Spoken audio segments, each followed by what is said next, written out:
지난 한 주간 참 무겁게 지날 수밖에 없는 한 주간이었습니다. 저뿐만 아니고 우리 모든 국민들, 일의 당사자들은, 가족들은 더 말할 것도 없을 것이고요. 어려운 시간들을 지냈습니다. 이런 일을 당할 때에 이런 일을 신앙의 관점에서, 또 성경에서 어떤 관점으로 우리에게 이 문제를 바라보고 또 대처할 것인가 하는 것들을 좀 생각하게 되는데, 오늘 욥기에 있는 말씀 중심으로 살펴보겠습니다. 오늘 읽은 욥기 23장에 있는 말씀을 살피기에 앞서서 큰 그림을 좀 한번 생각하시면 좋겠는데, 욥이 어떤 고난을 당하고 있는지 여러분 아시죠? 10 자녀들을 한꺼번에 잃고 재산을 다 하루아침에 날려버리고 몸은 병들어서 죽게 되어 있는 그런 상황을 맞고 있습니다. 욥이 하나님 말씀으로 살려고 힘쓰고 애쓰던 사람인데 그런 고난을 당하거든요. 이렇게 무고한 고난, 이유 없는 것 같은 고난의 문제를 어떻게 바라봐야 될 것인가 하는 것이 욥기 전체의 주제입니다. 1장, 2장은 욥이 어떤 사람인가 하는 것들을 소개하고 난 다음에 3장부터 1장 후반절에, 2장 후반절에 욥이 당하는 문제들을 겪고, 3장부터는 그 고난을 겪고 있는 욥의 세 친구가 찾아옵니다. 엘리바스, 빌닷, 소발이라고 하는 세 친구가 찾아와서 욥에게 위로한다는 말, 그 위로하면서 욥이 왜 네가 그런 고난을 당하고 있는지에 대해서 원인과 또 어떻게 이 문제를 다뤄야 될지에 대해서 이야기를 합니다. 위로한다고 하는 말이지만 실제적으로는 어떻게 보면 아픈 곳을 더 찌르는 그런 고통스러운 기소에 가까운 질문들을 합니다. 그 질문에 대해서 욥이 한 가지씩 대답해요. 처음에는 대답을 하다가 나중에 너무 화가 나니까 그 친구들에 대해서 똑같은 방식으로 대응을 합니다. 분노를 같이 쏟아붓고, 그렇게 욥의 친구들이 묻고 욥이 대답하는 이 사이클이 3번 반복됩니다. 33장까지요.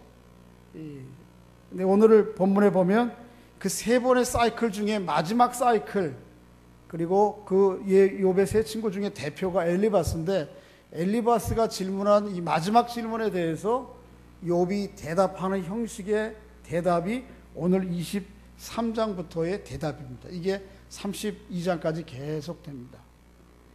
욥이 이전과 반응했던 방식과는 좀 다른 방식으로 반응을 해요. 욥의 친구들이 와서 위로하고 또 한다는 말이, 그들이 여러 질문들의 기조는 뭐냐 하면 이것입니다. 보통 우리가 고난과 어려움을 당할 때에 바라보는 관점, 우리가 보는 관점과 거의 유사합니다. 이유가 없이 그런 일이 왜 벌어지느냐, 인과응보라 그러죠. 네가 그렇게 의롭다고 살았다 그러면 그런 일이 벌어졌겠느냐? 아니다. 우리 사람들이 표면에 보이지 아니하는 어떤 문제가 있기 때문에 내가 이런 일을 맡게 된 것이다. 또는 상벌선악이라고 그러죠. 상에 대해서는 하나님께서, 선에 대해서는 하나님께서 상 주시고 벌에 대해서는 어떻게 해요? 심판하신다. 너에게 그런 문제가 있기 때문에 그런 것이지, 그것이 너의 문제든 아니면 주변 사람의 문제든 어떤 사람의 문제든 원인이 있기 때문에 그런 것이지, 이런 일이 이유 없이 닥칠 수 없다. 이런 것들이 고난과 어려움을 겪게 됐을 때 우리가 갖게 되는 시각이에요. 그런데 이게 엘리바스와 세 친구들이 이런 시각에 기초해서 욥에게 계속 물어요. 그런 거 아니냐라고 들이대. 욥은 자기는 그렇지 않다는 거예요. 욥은 나중에는 그런 보통 사람들이 갖고 있는 인과응보, 상벌, 상선서벌학이라고 하는 이 문법 가지고는, 이 논리 가지고는 우리 인간의 문제가 해결되지 않고 설명되지 않을 것들이 있다라고 하는 것을 욥기는 우리에게 보여주는 것입니다. 그러면서 욥기 전체는 욥의 한 사람의 실질적인 사건들을 통해서 이 고난의 문제가 어떻게 다뤄야 되는지를 또 우리에게 동시에 보여주고 있습니다. 오늘 본문에서 특히 욥은 그 고난의 한복판 속에서 전에는 사람들에게 사람들이 자기에게 다가오는 똑같은 방식으로 반응하고 똑같이 막 분노하고 그게 아니라고 항변하고 변론했는데 이제는 좀 방향을 바꿔요. 이게 내가 이 친구들이랑 변론하고 싸워가지고는 이 문제가, 고난의 문제가, 고통의 문제가 해결될 기미가 없는 것 같아요. 그러니까 욥이 이 문제들을 끌어안고 방향을 바꿉니다. 누구에게로? 하나님께로 방향을 바꿔요. 그러니까 그들에 대한 대답이지만은 조금 그 대처의 방향들이 바뀌어요. 완전히 바뀐 건 아니에요. 물론 뒤에 뒷부분으로 갈수록 이제 완전히 바뀌어진 그런 욥의 자세를 보게 되는데 지금까지는 혼재해요. 그렇지만 그럼에도 불구하고 이 문제들을 사람들이 나에게 바라보는 관점과 시각, 또 그들에게 대한 응전, 그렇게 하지 않고 하나님 앞에 이 문제를 바라봅니다. 어떻게 이 문제를 다루는지 한번 오늘 말씀을 통해 살펴보겠습니다. 2절 한번 읽어보겠습니다. 시작. 오늘 내게 반항하는 마음과 근심이 있나니 내가 받는 재앙이 탄식보다 무거움이라. 다시 한번 읽어보겠습니다. 시작.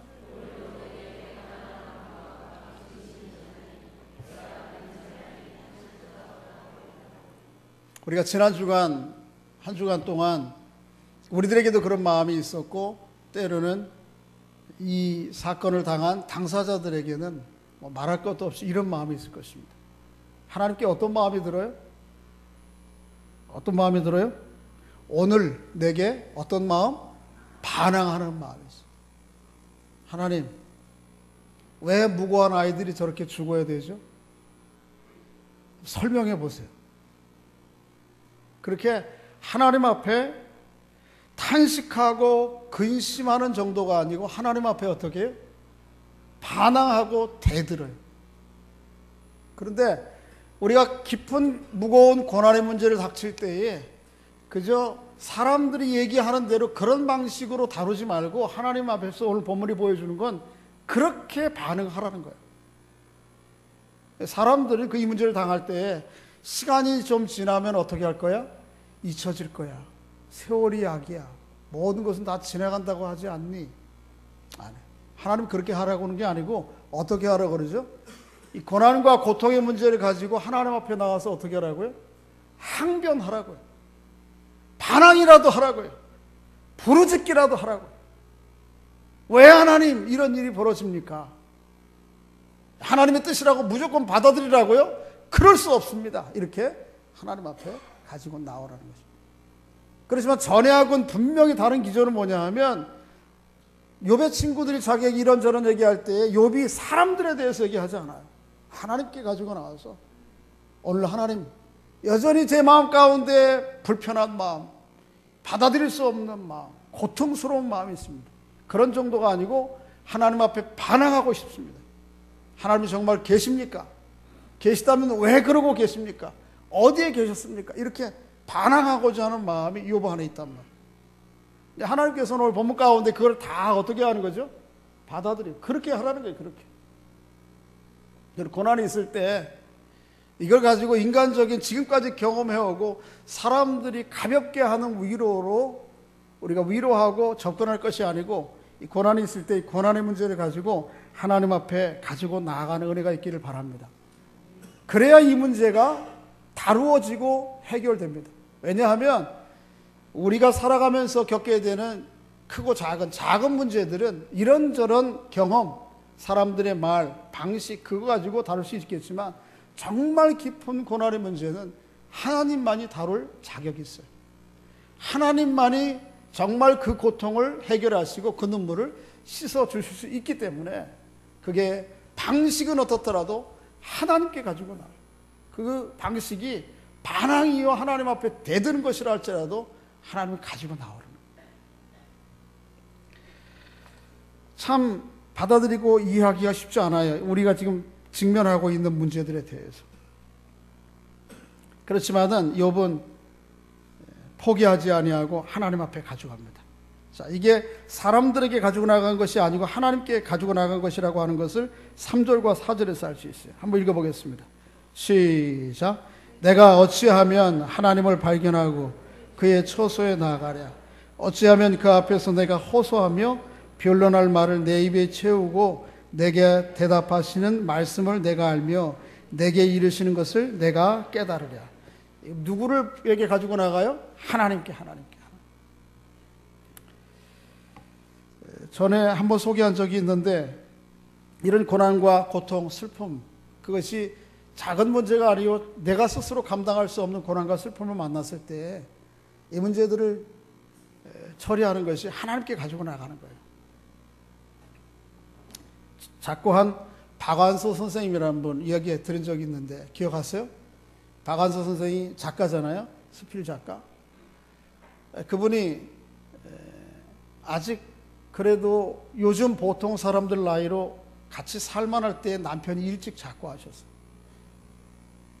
그렇게 기둥과 같이 의지하고 살던 남편이 돌아가시고 난 얼마 후에 몇 년 안 돼서 아들이 하나 있는데 그 아들이 아주 잘났어요. 서울대학교 의과대학을 다녔어요. 친구들이랑 해수욕장 갔다가 물에 빠져 죽었어요. 그러니까 남편 한참 기대고 살아야 될 남편이 돌아가시고 또 얼마 되지 않아서 아들 하나 기둥과 같이 얼마나 남편이 없어진 다음에 그 아들이 더 기둥과 같이 느껴졌어요. 그 아들이 서울대 의과 다니다가 해수욕장 갔다가 빠져 받아들이기 너무 힘든 상황이죠. 그래서 너무 어려운 시간들을 많이 겪었어요. 신학이 있는 분인데 하나님 앞에 막 항변을 하고 그래서 때로는 하나님 없다고 부인하고 반항하고 그러다 그런 시간을 겪고 난 다음에 수필에서 썼어요. 우리가 그런 감당할 수 없는 고난과 아픔을 겪고 있는 우리에게 그럼에도 불구하고 신앙을 가졌다라고 하는 것은 무엇인가? 이렇게 썼습니다. 하나님을 믿고 신앙생활을 한다는 것은 이해할 수 없고 받아들일 수 없는 고난 속에라도 찾아가서 항변하고 대들 대상으로 하나님을 가졌다는 것이다. 우리가 참 받아들이기 어려워요. 힘들어요. 그래서 이것에 대해서 항변하고 분이라고 화가 나요. 그래서 그 화와 분을 때로는 이 문제를 일으킨 책임 있는 당사자들에게 돌리고 마땅히 저는 물어야 된다고 생각해요. 이 문제를 처리하는 여러 분야의 사람들에게 책임을 물어야 되는데 사실은 그것만 가지고는 우리가 안고 있는 고난의 문제, 고통의 슬픔의 문제가 근본적으로 해결되지 않는다는 것이죠. 마땅히 해야죠. 그들에게 대가를 치르도록 해야 됩니다만은 그 사람들 감옥에 몇 사람 가고 몇 사람 지위에 있던 자리 사람들을 쳐낸다고 해서 우리 안에 있는 고통과 슬픔의 문제가 근본적으로 해결되지 않는다는 거예요. 이게 어디에서 해결돼야 돼요? 하나님께 가지고 나와야지만 이 문제가 해결된다. 그래서 그렇게 얘기하는 거예요. 이해할 수 없고 받아들일 수 없는 이 사건과 사고, 고난과 고통, 슬픔의 문제를 가지고 누구에게 나와요?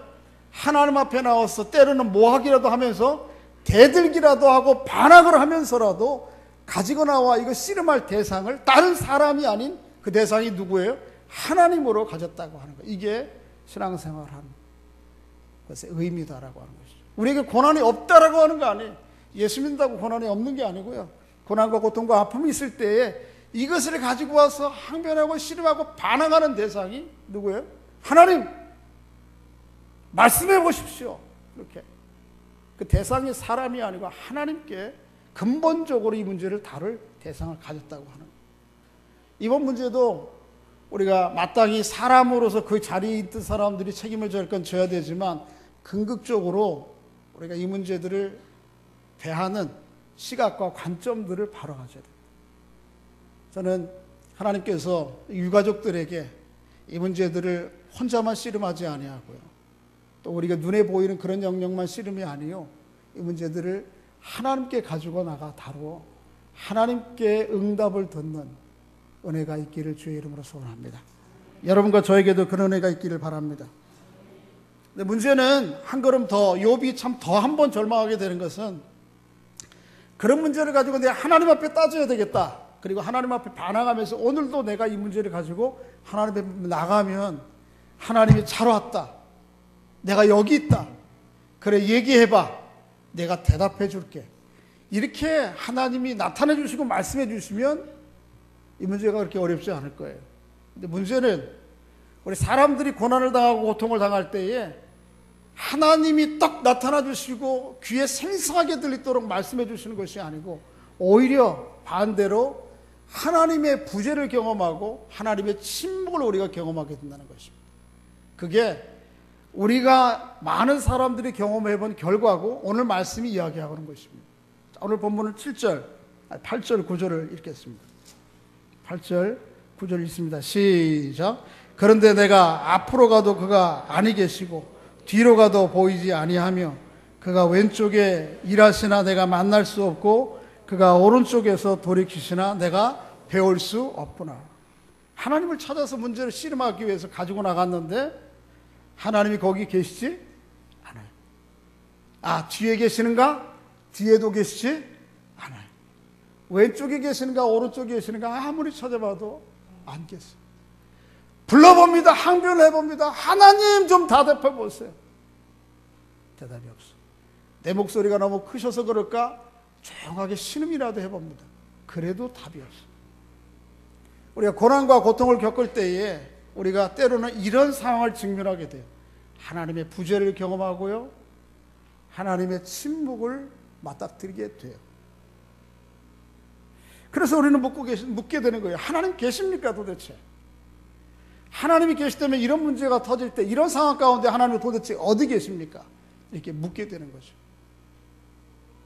하나님 어디 계시죠?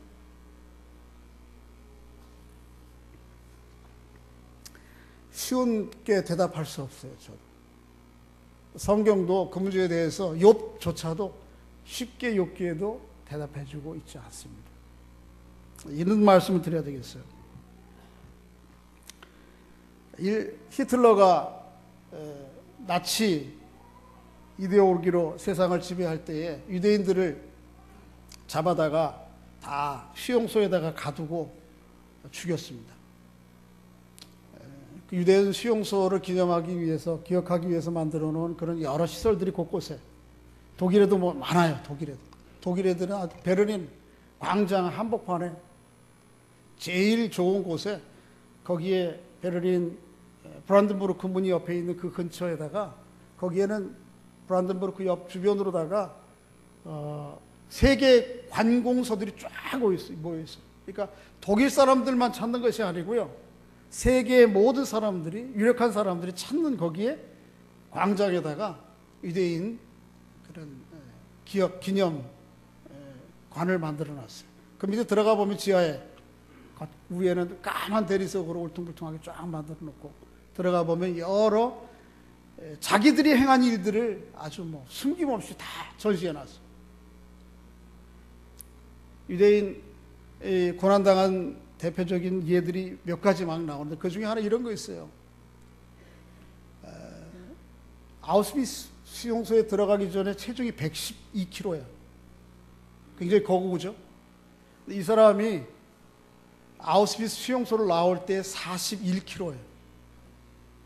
112kg가 몇 초가 됐어요? 41kg. 사람이 한순간에 죽는 것도 두렵고 힘든 일인데 여러 시간들을 거쳐서 말려 죽이는 거예요. 그런데 그 사람은 그래도 다행인 게 나중에 살았어요. 그런데 수많은 사람들이 자기 앞에 죽어가지고 하는 장면들을 보게 됩니다. 그런 일들이 참 부지기수로 많아요.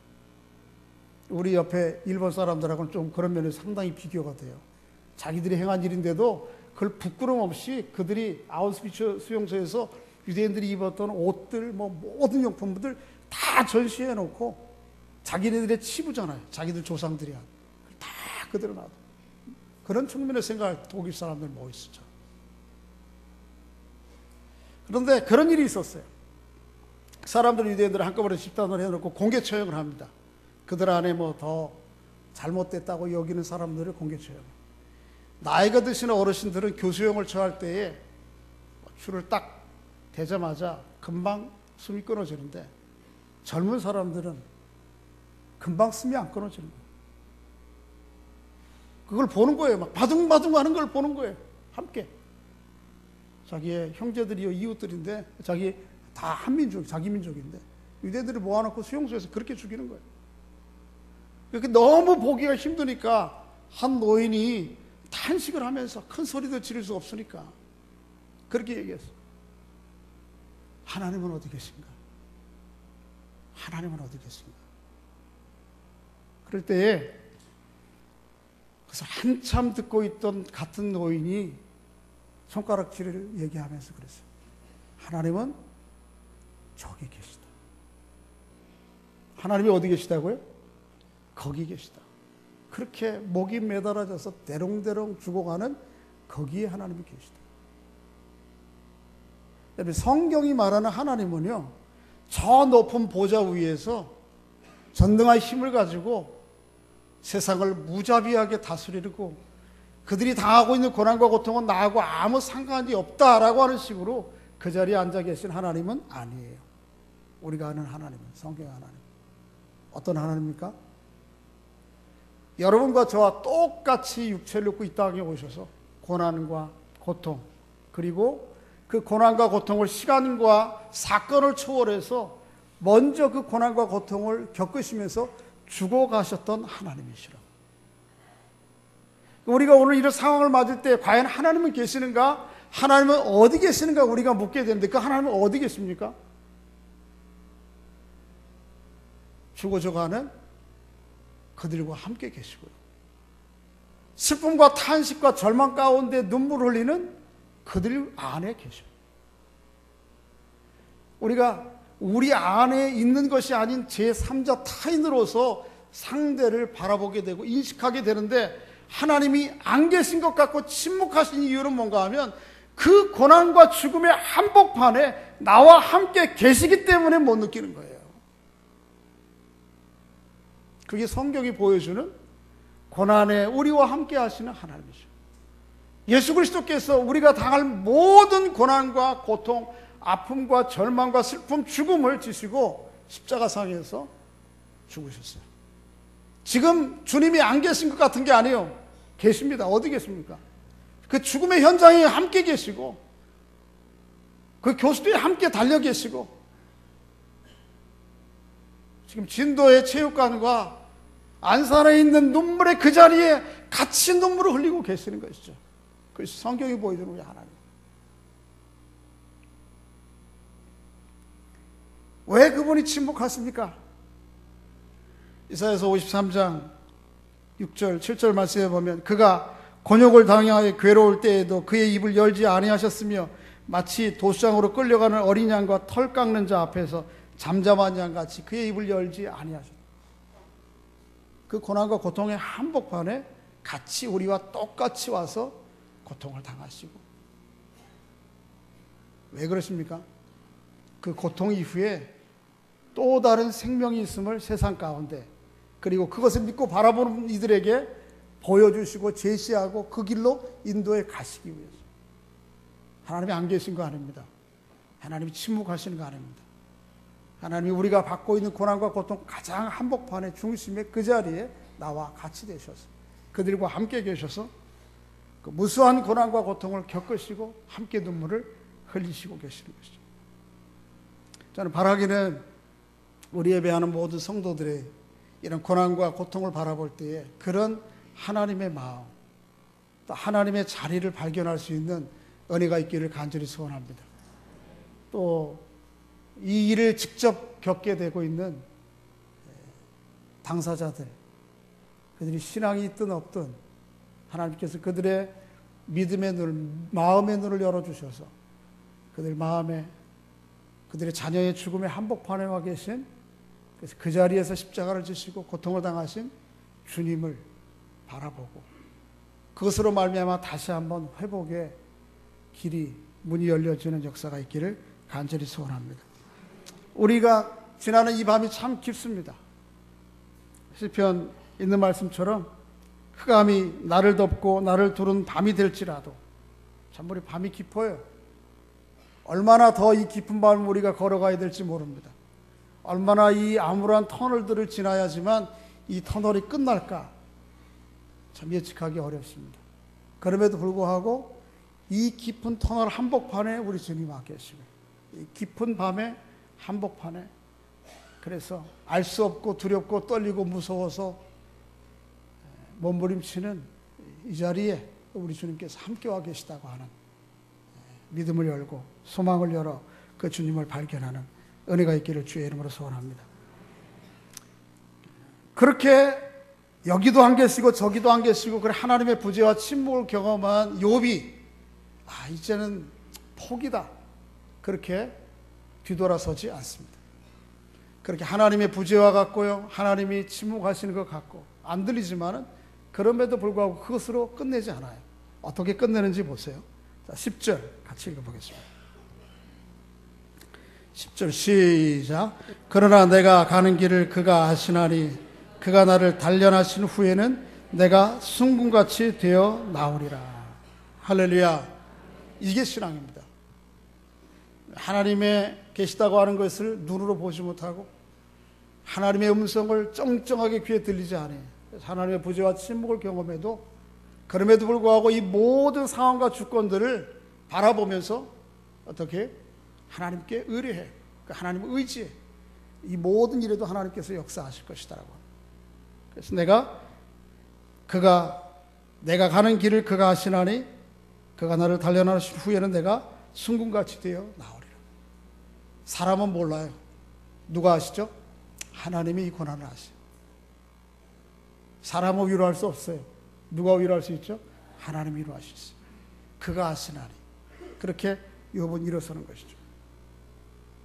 이렇게 욥은 하나님을 의지하고 의뢰함으로 자기의 남은 여정들을 한 걸음 한 걸음 헤쳐갑니다. 하나님께서 우리 모든 유족들에게 또 우리 모든 국민들에게 이런 믿음의 안목을 주셔서 그가 아시나니, 하나님께서 아시지, 그렇게 하나님께 의뢰하고 남은 여정을 걸어가는 은총이 있기를 간절히 소원합니다. 때로는 우리가 마주치는 것이 패배뿐이고 또 신앙이 견뎌야 할 것이 오직 공포뿐일 때가 있습니다. 우리가 지금 그런 시간들을 겪고 있어요. 안타깝게도 지난 주간 주초에는 이 모든 좀 수습이 좀 원활하게 이루어질 것으로 생각했는데 주말로 올수록 아무 진척이 없고 그래서 때로는 더 고통스럽습니다. 그런데도 불구하고 우리가 여기에서 절망하고 무릎 꿇으면 안 되죠. 이 최후의 절망에 정복당하지 않아야 됩니다. 왜냐하면 그렇게 십자가를 지시고 고난당하신 주님께서 3일 만에 기적과 같이 부활하셔서 새로운 생명이, 다른 차원의 생명이 있음을 본인 스스로 말씀하시고 실증해 보이셨고 그것을 믿고 바라보는 이들에게 주시겠다고 약속하셨기 때문입니다. 우리가 그 주님을 바라봄으로 다시 한번 일어서야 돼요. 우리 각자 모든 사람, 또 특별히 고난을 당하고 있는 어려운 우리 형제들이, 자매들이 이 소망 가지고 일어서는 은총이 있기를 주의 이름으로 소원합니다.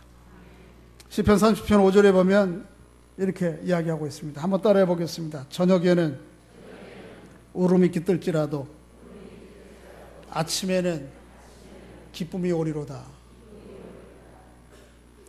밤이 아무리 길고 깊어도 아침은 옵니다.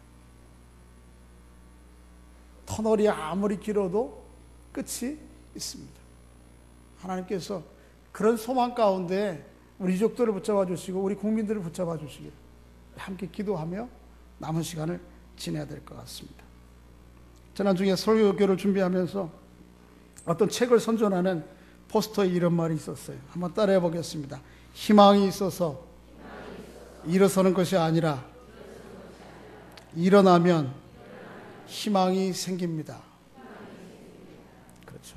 이번 한 주간 어떤 희망이 있어서 우리가 용기를 내고 다시 한번 일어서는 게 아니고요. 하나님의 약속을 부여잡고 일어서면 희망을 얻게 되고 소망을 보게 되는 것이죠. 그런 깨달음과 은총이 모든 유족들에게 또 우리 모든 성도들에게 국민들에게 있기를 주의 이름으로 소원합니다. 한 주간 동안 기도하시면서 또 어떤 모양으로 좀 도울 수 있으면 도우시면서 이 시간들을 같이 지나면 좋겠습니다. 여러 무수한 쓸데없는 말들은 필요 없습니다. 지난주에 말씀드렸죠. 고난의 진정으로 동참하고 위로하는 일들은 오늘 본문에 나오는 욥의 친구들처럼 수많은 말들이 필요한 게 아닙니다. 뭐가 필요하죠? 함께 울어주는 것보다 더 온전한 위로가 없습니다. 이런저런 말 하지 마시고 그런 것에 귀 기울일 필요도 없어요. 어제 신문에 또 뉴스에 인터넷에 보니까 그 사건으로 인한 고난과 고통도 힘들지만 이 사건을 다루어가는 여러 가지 쓸데없는 말들로 말미암아 고난과 고통이 가중된다. 예수 믿는 사람들이라고 해서 또 편협한 신앙의 기초에 근거해서 이런저런 말, 예를 들면 그런 거 있죠. 노란 리본 이거 무슨 우상이니까 그런 거 달지 말라. 너무 편협한 생각. 그냥 문화로 이해하시면 돼요. 다룰 수 있으면 다시고 또 안 다뤘다고 손가락질하지 마시고 그렇게 회기를 하지는 마시되 편협한 작은 생각 가지고 이런 생각 가지고 저런 생각 가지고 주변 사람들에게 괜히 쓸데없이 상처와 아픔들 하지 마시고 이럴 때 어떻게 해야 돼요? 다 입을 닫아야 됩니다. 제가 또 잘못 생각하면 무슨 저 목사님 극우파구나 그 얘기가 아니고요. 정말 해줘야 될 건 뭐예요? 함께 슬퍼해주고 함께 울어주고.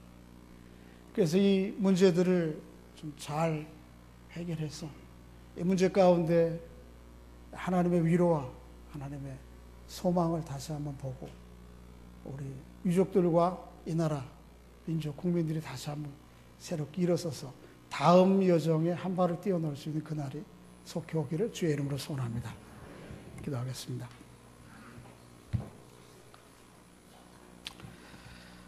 참 터널의 깊은 한복판을 지났습니다. 또 아직까지도 우리에게 이 밤이 언제 끝날지 때로는 알 수 없어 답답하고 또 불안하고 힘들고 또 눈물이 납니다. 그렇지만 이런 고난과 어려움 내 혼자 우리만 씨름하지 않도록 하나님께서 말씀하여 주시니 감사합니다. 내게 가지고 오라. 그리고 때로 필요하면 항변도 하고 때로 하나님 앞에 반항도 하고 따지기도 해서 이 문제를 긍극적으로 다루실 수 있는 하나님 안에서 다뤄가는 믿음을 은혜를 저희들에게 허락해 주시기를 원합니다. 아버지 하나님, 특별히 이 일을 직접 겪어 고통 가운데 있는 눈물 가운데 있는 유족들을 위로해 주시고 하나님 그들 죽음의 한복판, 슬픔의 한복판, 고통의 한복판에서 주님께서 함께 신음하시며 눈물을 흘리시며 죽어가셨던 우리 주님을 만날 수 있도록 볼 수 있도록 믿음의 눈을 열어주시길 원합니다. 우리 모든 성도들이 그런 믿음의 안목으로 이 문제를 바라보게 하시고 대처해 갈 수 있도록 주여 은혜를 베풀어 주시옵소서. 슬픔과 고통을 당한 이웃들에게 순한 무수한 말이 얕은 사람들의 해결책이 필요한 것이 아니고 함께 해주며 함께 울어주며 함께 침묵해주는 것이 정말 큰 위로인 것을 기억하고 그들을 위해 마음에 품고 기도하며 한자리 해주고 함께 해주는 저희들 될 수 있도록 주여 은혜를 베풀어 주시옵소서. 그렇게 하실 하나님을 높이고 찬양하오며 예수님의 이름으로 기도하옵나이다. 아멘.